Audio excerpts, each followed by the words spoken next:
Check out this tray of fava beans. As you can see, a lot of the seeds have germinated very sparsely. We've got a lot of microgreens that are taller than others, and this is just not what we're looking for. The reason why that this tray turned out this way is because we didn't use our trusty stack method. What we're really looking for is for our fava beans to come out looking more even, like these pea tendrils here. As you can see, we have a nice full even germination rate, nice thick stems, and the height of all the greens are completely even. Now, when I talk about the stacking technique, this is what I'm talking about.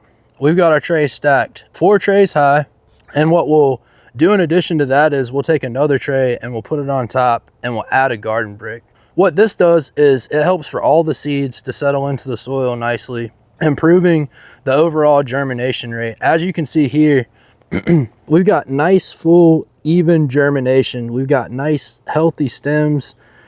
The tray is completely full with germinated crops. So ultimately, this is what we're looking for. Again, these are pea tendrils. This is an example. But whenever you use the stacking technique, this is what you get.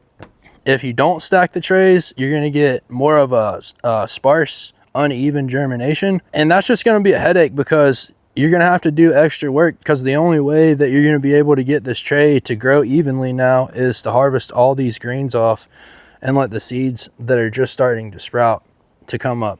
Thank you so much for watching this video. I really hope that these tips help to increase your germination rates. And if it does, please let us know about it in the comments.